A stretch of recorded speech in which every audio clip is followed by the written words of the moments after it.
3 days ago, my mother called me for the first time in 8 months. Not to ask how I was doing. Not to hear about her grandchildren she's never visited. She called to tell me I needed to sell my husband's land. $3 million. In 2 weeks. To save the family from bankruptcy. The same family that didn't invite me to Christmas dinner because my husband wouldn't fit in. The same mother who told my sister's children that Aunt Mabel married beneath her. The same sister whose genius husband once called Ethan a glorified dirt digger to his face. And now they need us. Before I tell you what happened at my mother's 60th birthday party, what was revealed, and the choice I made, please take a moment to like and subscribe. But only if you genuinely enjoy this story. Drop your location and local time in the comments. I'd love to know where you're listening from. Let me take you back to where this really began. 7 years ago, I was the daughter my mother bragged about at every garden party. Columbia graduate, junior analyst at a boutique investment fund in Manhattan. The kind of job that made Victoria Ashford's eyes sparkle when she mentioned it to her friends. "My Mabel," she'd say, swirling her wine glass. "She's going to run Wall Street someday." I believed her. I believed that trajectory was my destiny. Corner office, designer suits, a husband with the right last name and the right portfolio. Then I met Ethan at a farmer's market in upstate New York. I'd driven up for a weekend escape. Burnout was eating me alive, and I needed air that didn't taste like exhaust and ambition. He was standing behind a wooden table covered in organic tomatoes and fresh herbs, wearing a faded flannel shirt and boots caked with mud. He wasn't handsome in the polished way I was used to, but when he talked about soil composition and crop rotation, his eyes lit up with a passion I'd never seen in any boardroom. I came back the next weekend, and the next. When I finally brought him home to meet my family, my mother took one look at his calloused hands and asked the question that would define the next 7 years of our relationship. "So, Ethan," she said, her smile thin as paper, "what's your real job?" He didn't flinch, didn't apologize, just smiled and said, "This is my real job, ma'am. I grow food." The silence that followed was deafening. My sister Clarissa leaned over to her husband Derek and whispered something. They both laughed. I pretended not to notice. But I noticed. And that was only the beginning. Our engagement party was supposed to be a celebration. My mother insisted on hosting it at her house, a sprawling colonial in Connecticut that she'd spent decades decorating to impress people she barely liked. 20 guests, champagne, canapes, the works. Ethan wore his best shirt. I could tell he'd ironed it himself. The collar was slightly uneven, and I loved him more for it. Derek and Clarissa arrived 40 minutes late, pulling up in a brand new Porsche. Derek made sure everyone saw it. "Nice wheels," someone commented. "Just a little reward," Derek said, loud enough for the room. "Made partner at the fund last month." When he shook Ethan's hand, his eyes dropped to my fiancé's shoes, clean but worn, practical. "Nice boots," Derek said. "Do they come with the tractor?" A few people laughed. Ethan just smiled. "They do, actually. It's a package deal." Then came my mother's toast. She stood at the head of the room, champagne flute raised, and I made the mistake of hoping. "To Mabel and Ethan," she began. "My youngest daughter has always been independent, headstrong." She paused. "I just hope, in a few years, she won't regret throwing away everything she worked for this." She gestured vaguely at Ethan, at us, at the life she couldn't understand. I looked at my father. Robert Ashford sat in the corner, staring into his whiskey, saying nothing. But my grandmother, Grandma June, reached over and squeezed my hand under the table. "I like him," she whispered. "He's real." That night, lying in bed, I made a decision. I would leave New York. I would build a life with Ethan, and I would stop waiting for my family to see what I saw. I just didn't know it would take 7 years for them to come crawling back. Vermont welcomed us like an old friend. We bought 200 acres of rolling farmland an hour outside Burlington. The house was a fixer-upper, drafty windows, a kitchen from the 70s, a porch that creaked like it was telling secrets. But it was ours. Ethan threw himself into the work, dawn to dusk, sometimes later. He built raised beds, installed irrigation systems, negotiated with suppliers. I learned alongside him how to read soil, when to plant, what the weather meant for our crops. Within 3 years, our organic produce was selling at 6 farmers markets across the region. Within 5, we had contracts with 3 high-end restaurants in Burlington. And then came Lily. Our daughter arrived on a snowy February morning, screaming her lungs out like she had opinions already.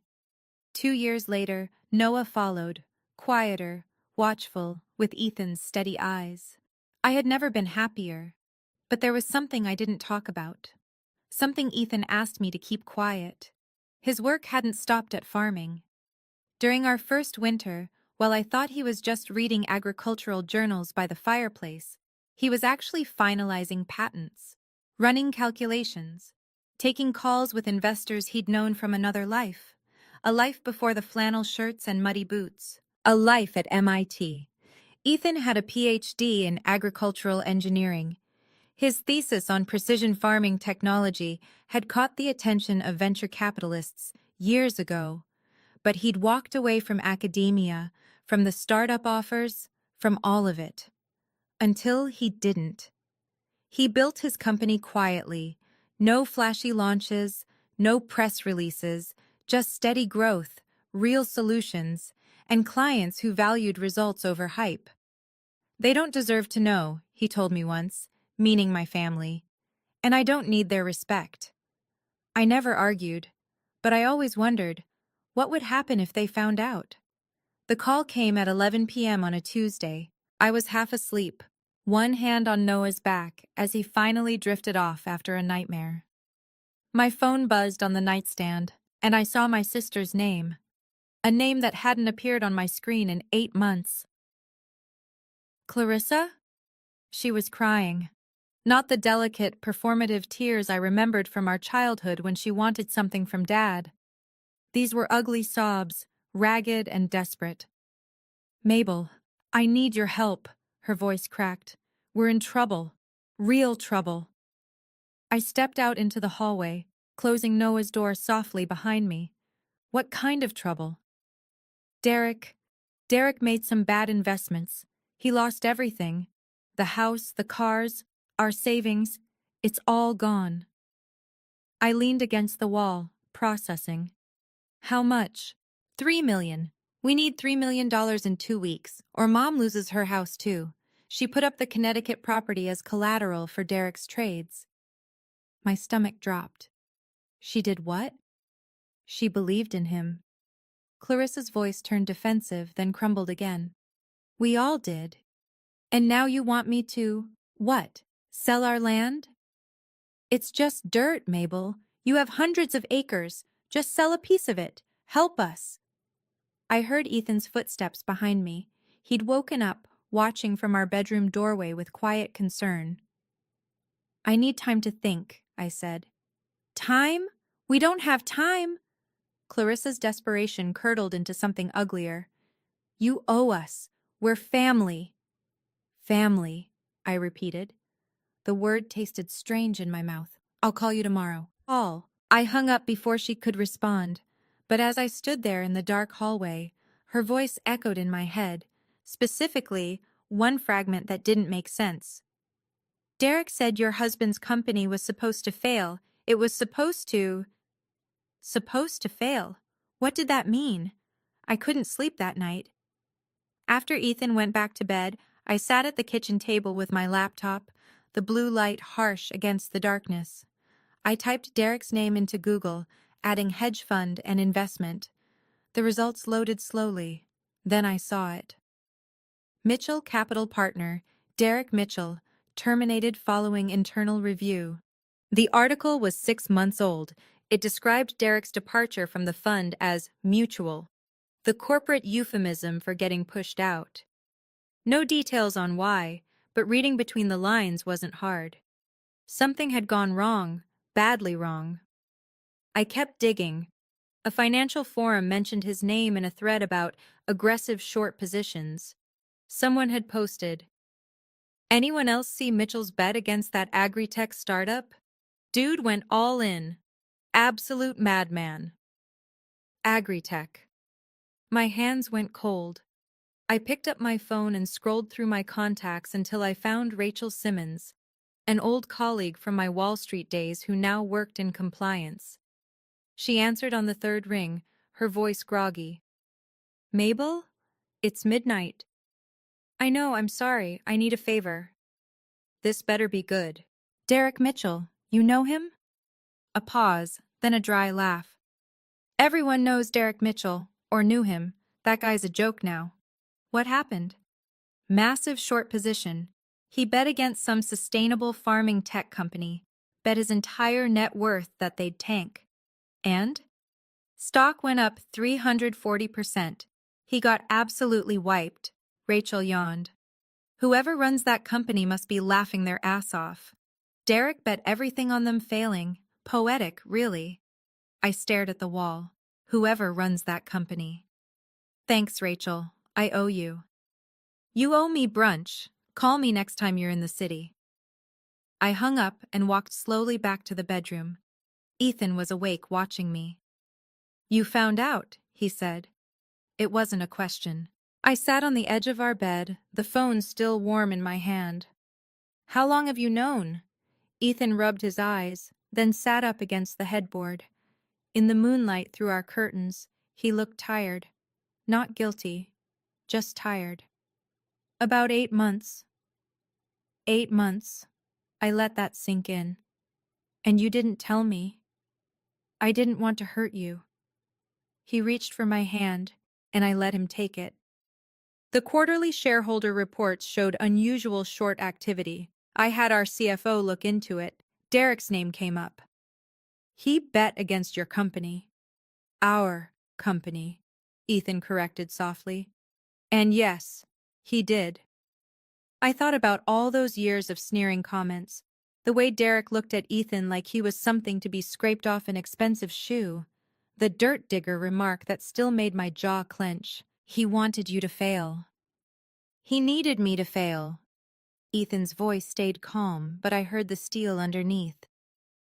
"He hated that you chose me over whatever he thought you should have chosen. Someone like him, I guess. It wasn't enough to look down on me. He wanted to profit from my destruction." "And you just let it happen?" "What was I supposed to do, Mabel? Call him up and gloat? Warn him he was about to lose everything?" Ethan shook his head. "The best response to people like Derek is to keep building, let them destroy themselves."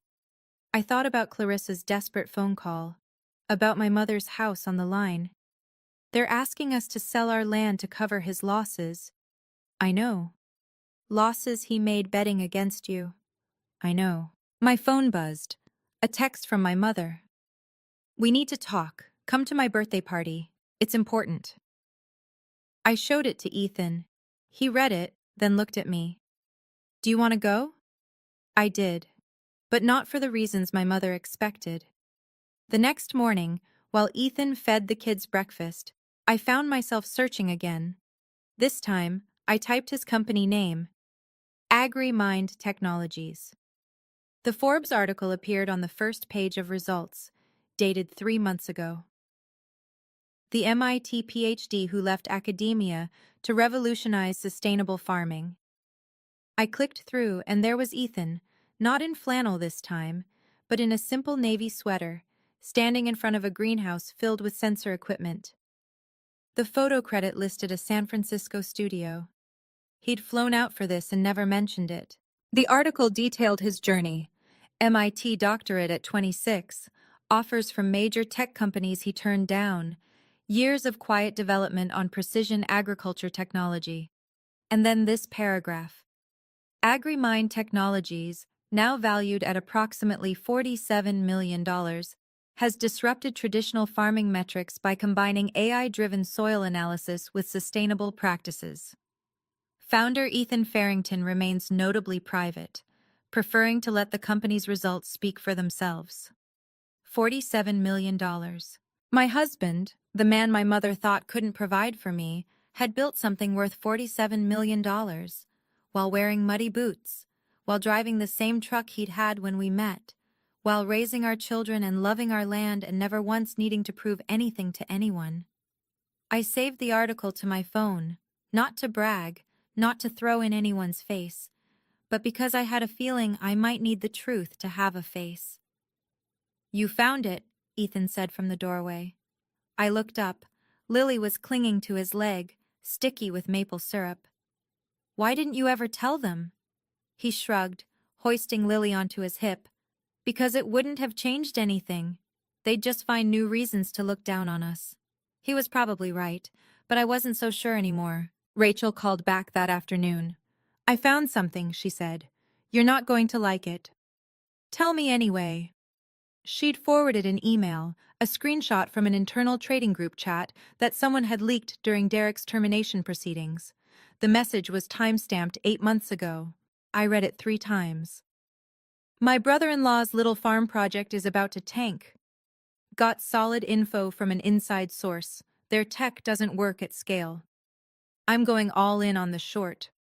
Going to make a fortune off his failure. The look on Mabel's face when they go bankrupt will be worth more than the money." The look on Mabel's face. He hadn't just wanted Ethan to fail. He'd wanted to watch me suffer. He'd wanted to prove once and for all that I'd made the wrong choice. And he'd used my mother's money to do it. I saved the email to a secure folder. Then I called my mother. She answered on the first ring. "Mabel, finally, you're coming to the party?" "Yes." "Good." Her voice softened, but only strategically. "We have a lot to discuss. The paperwork is ready. All you need to do is sign." "What paperwork?" "For the land sale. Derek's handled everything. It's very straightforward." I almost laughed. Derek's handled everything. Of course he had. "I'll be there Saturday," I said. "Ethan, too." A pause. "Is that necessary?" "Yes, Mom, it is." She sighed, the disappointed exhale I'd heard 1,000 times. "Fine. But please, Mabel, don't make this difficult. We're family." I hung up without responding. Saturday. My mother's 60th birthday party. 40 guests. A contract I was expected to sign in front of everyone.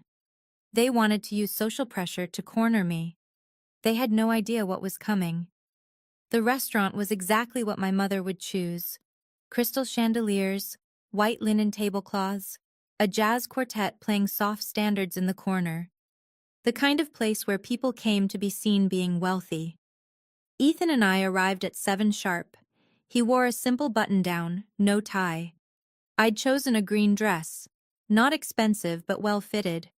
We looked like what we were, people who had nothing to prove. Victoria met us at the entrance. "You came."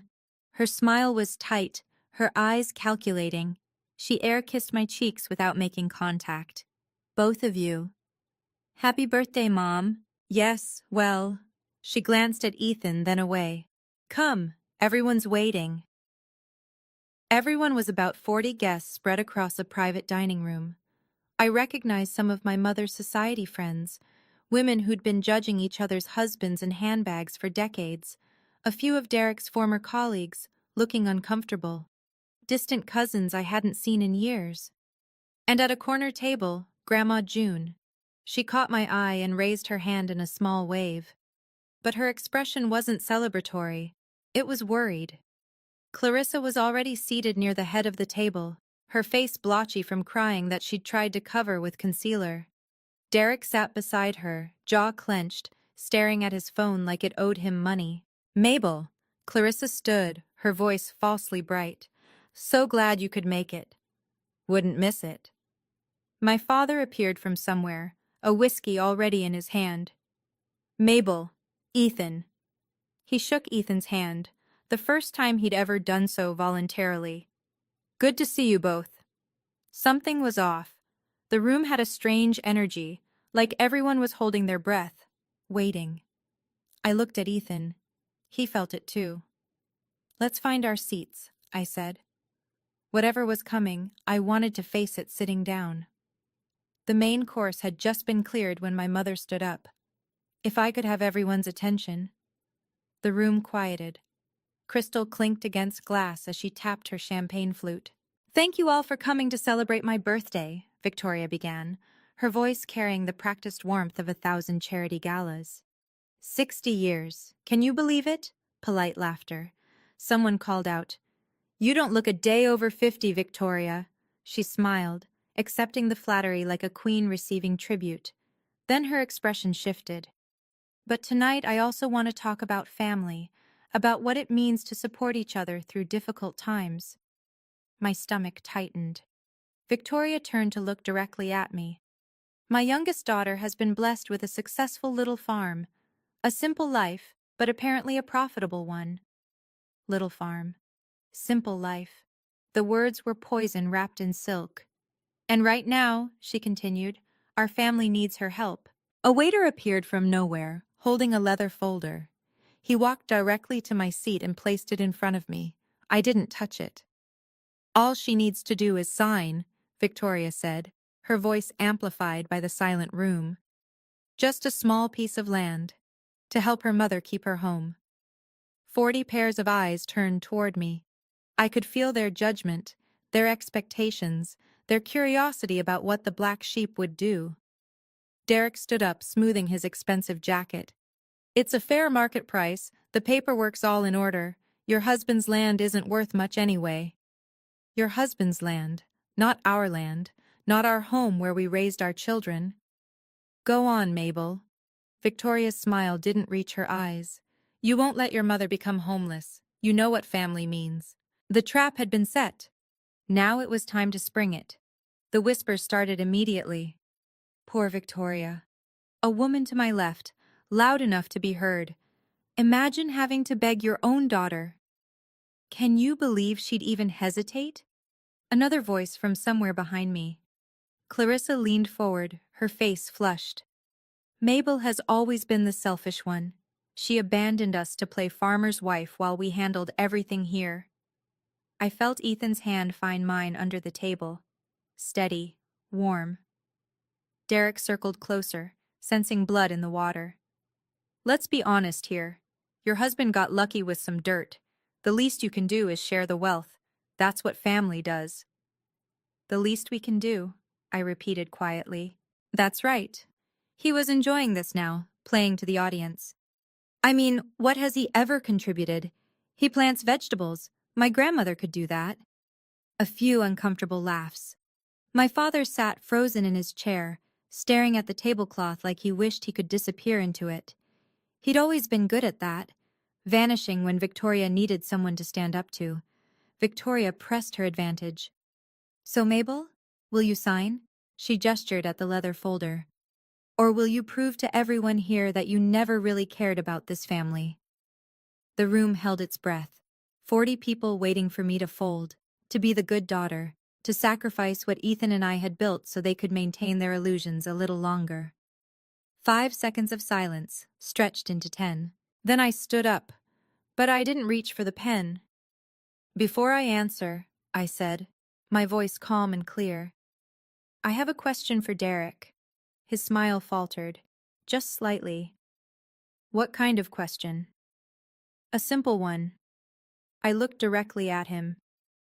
Can you explain to everyone here exactly how you lost all your money? Hey, quick pause here. I know this is getting intense. Before I tell you what I said next, I want to know. What would you do in my shoes? Would you sign to keep the peace? Or would you stand your ground? Drop your answer in the comments. Type sign or stand. I'm curious what you'd choose. And if you're still with me, hit that subscribe button. Now back to that restaurant. Derek's face went rigid. That's not really relevant to... Not really. It's completely relevant. I kept my voice level. No anger, no trembling, just facts. You're asking me to give away $3 million. I think everyone here deserves to know where the original money went. Victoria stepped forward. Mabel, this isn't the time. When is the time, Mom? I turned to her. When I've already signed? When it's too late to ask questions? Murmurs rippled through the crowd. I saw Grandma June lean forward in her seat, her eyes sharp. Derek, I continued, facing him again, you were fired from your hedge fund 6 months ago, weren't you? His jaw tightened. I left voluntarily. That's not what the financial press says. Internal review, termination. I let the words hang. But that's not the worst part, is it? Clarissa's hand flew to her throat. Mabel, stop. You didn't just lose your job. You took Mom's retirement savings, the money she'd set aside for decades, and you invested it yourself, didn't you? Victoria's champagne flute trembled in her hand. He was trying to help. Was he? Or was he gambling with your future? The room had gone completely silent now. Even the jazz quartet had stopped playing, sensing the shift in atmosphere. Derek took a step toward me, his voice dropping to something dangerous. You don't know what you're talking about. Actually, I do. I pulled out my phone. I've spent the last 3 days learning exactly what happened to your fortune, Derek, and it's quite a story. He went pale. Would you like to tell them, or should I? Clarissa started crying. Victoria gripped the back of her chair, but Derek said nothing. So I continued. I opened the email on my phone. Derek made what traders call a short position, I explained, keeping my voice steady for the audience. That means he bet against a company, bet that its stock would crash. If it did, he'd make millions. This is ridiculous, Derek spat. You don't understand finance. I worked on Wall Street for 4 years, I reminded him. I understand it fine. I held up my phone and read aloud. My brother-in-law's little farm project is about to tank. Got solid info from an inside source. Their tech doesn't work at scale. I'm going all in on the short. Going to make a fortune off his failure. Gasps scattered through the room. The look on Mabel's face when they go bankrupt will be worth more than the money. Dead silence. I lowered the phone. Derek didn't just make a bad investment.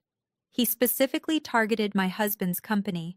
He bet everything, including Mom's retirement, on Ethan failing. Victoria's face had gone chalk white. Derek, is this true? He couldn't meet her eyes. I had good information. It should have worked. He wanted us to fail, I said. He wanted to profit from destroying us, not because it was smart business, because he hated that I chose Ethan over someone like him. Clarissa's sobs grew louder.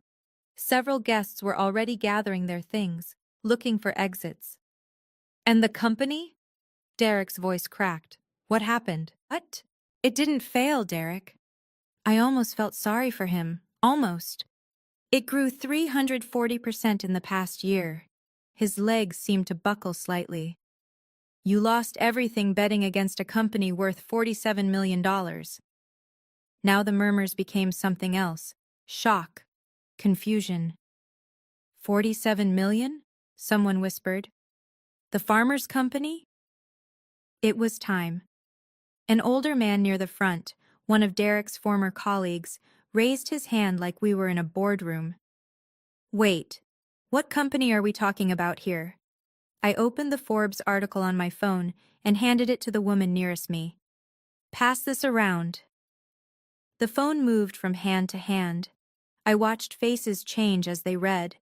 Confusion giving way to disbelief, giving way to something like awe. The MIT PhD who left academia to revolutionize sustainable farming, someone read aloud. AgriMind Technologies, valued at $47 million. Founder Ethan Farrington. The name landed like a bomb. Derek shoved through the crowd to grab the phone. His hands were shaking as he stared at the screen, at the photo of Ethan in his navy sweater, standing in front of his greenhouse. That's bullshit. His voice had gone hoarse. He's just a farmer. He plants vegetables. Ethan had been silent this entire time, sitting calmly beside me. Now he stood, and somehow the room felt smaller. I am a farmer, he said, his voice quiet but clear. I'm also an engineer. I have a doctorate from MIT. He paused. The two aren't mutually exclusive. You could have heard a pin drop. Victoria's champagne glass slipped from her fingers, shattering on the marble floor. Nobody moved to clean it up.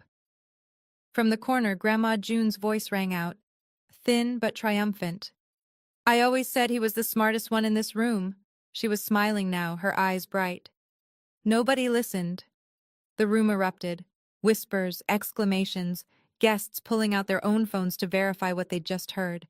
And Derek just stood there, the Forbes article glowing on the screen in front of him, watching his entire narrative collapse. $47 million. The dirt digger was worth $47 million. The chaos settled slowly. Guests found their seats again, but the energy had shifted completely. They weren't looking at me with pity anymore. They were looking at Victoria. My mother stood frozen, broken glass at her feet, mascara beginning to smear at the corners of her eyes. Mabel. Her voice was small now, nothing like the commanding tone from minutes ago. Please, we're still family. Whatever Derek did. Mom.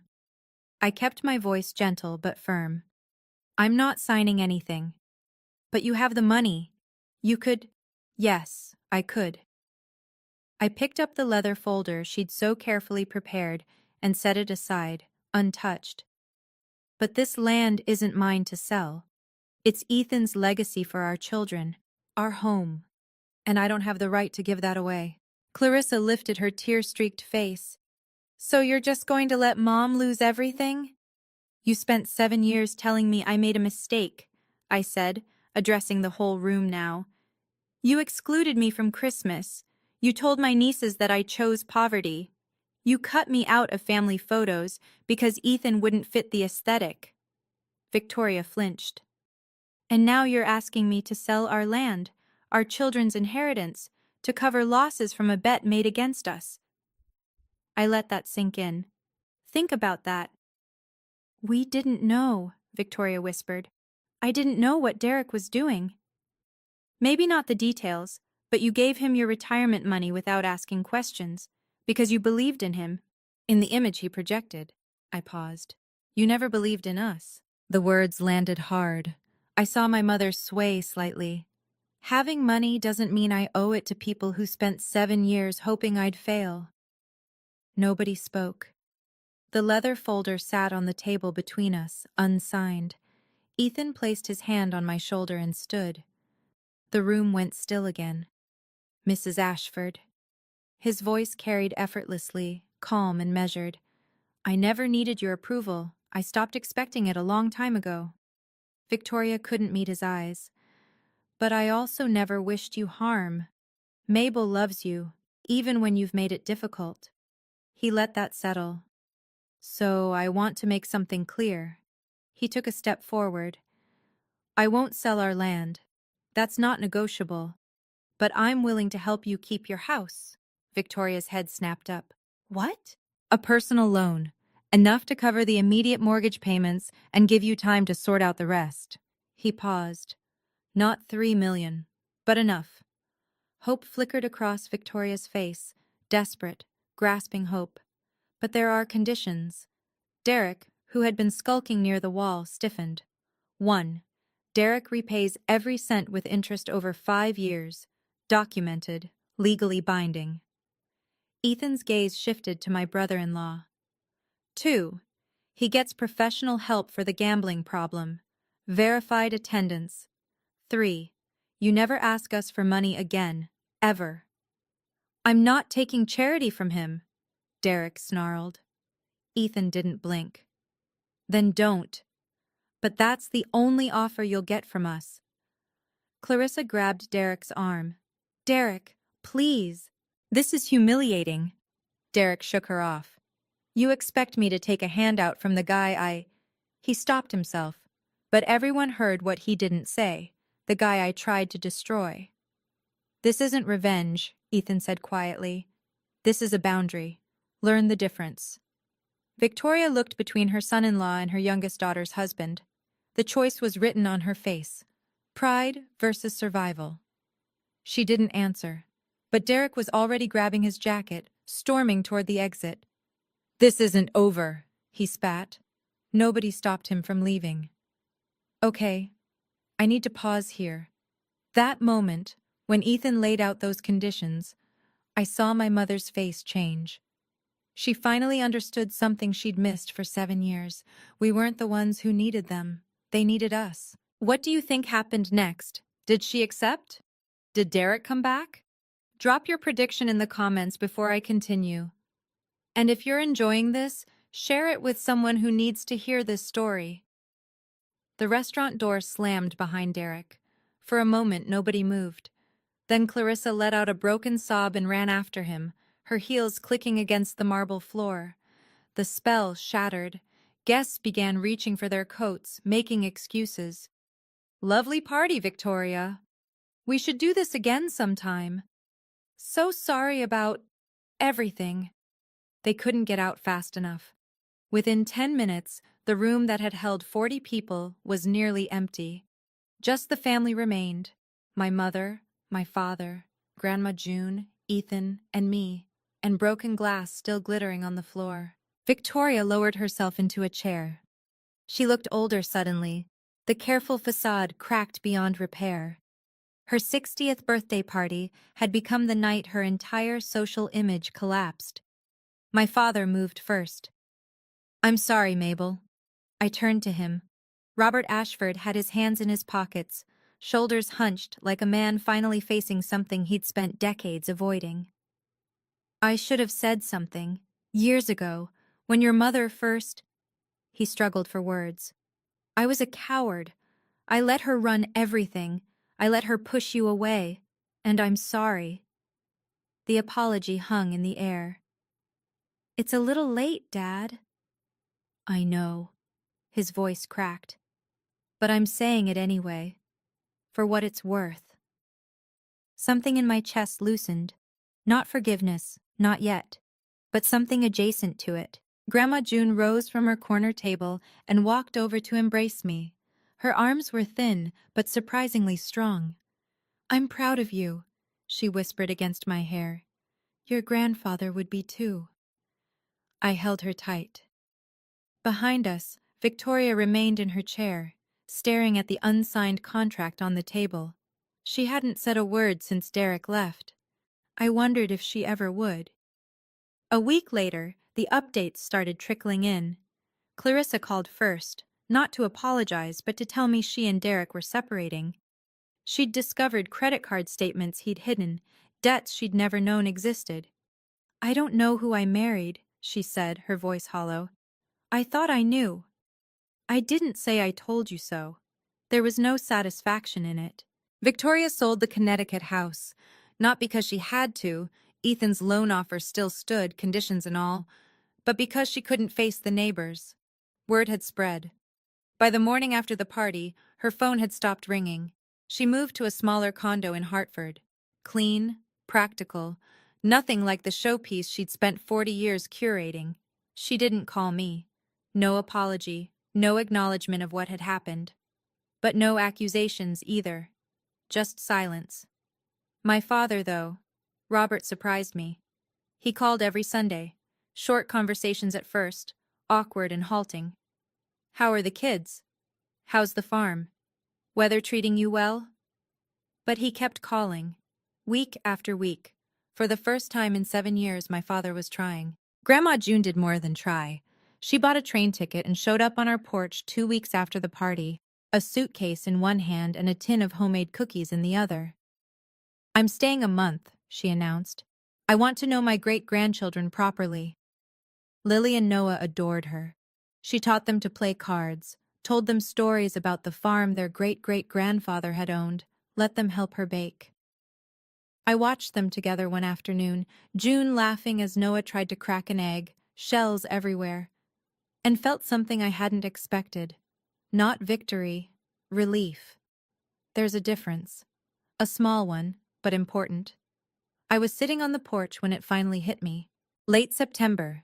The leaves were just starting to turn, and Ethan was out in the field with the kids, teaching Lily how to check soil moisture. Their laughter carried across the farm like music. 7 years ago, I'd been terrified, not of leaving my job, not of starting over, but of losing my family.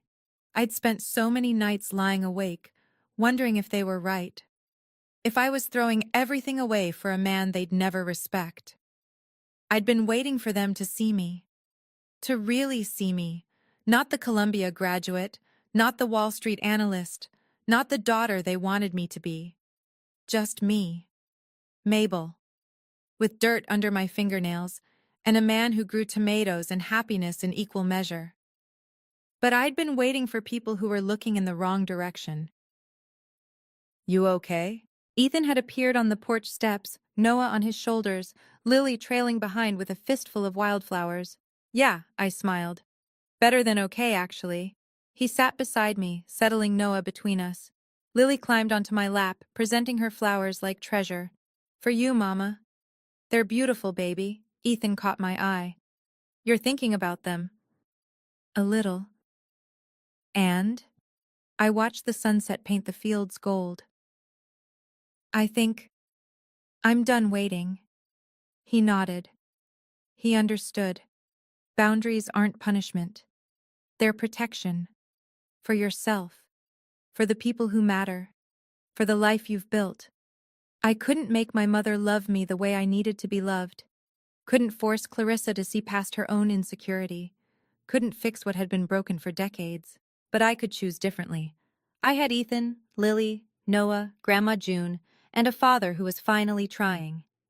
That was enough. That was more than enough. A month later, Grandma June came down for Lily's 6th birthday. We held it on the farm. Nothing fancy. Just a picnic table covered in wildflowers, a homemade cake with lopsided frosting, and enough laughter to fill a cathedral. After the candles were blown out and the kids had run off to chase fireflies, June sat beside me on the porch swing. "I have something for you," she said. From her pocket, she pulled a small velvet box. Inside was a ring, antique gold with a tiny sapphire. Simple, beautiful. "This was my mother's," June explained. "And her mother's before that. I was saving it for the right moment." "Grandma, not for you." She smiled. "For Lily. When she's old enough. I want her to have something from the women who came before." I took the box carefully, feeling the weight of generations. "Your mother might never understand," June said softly. "She's too caught up in what things look like to see what they are. But I understand. And I'm glad, so glad, that you chose happiness over approval."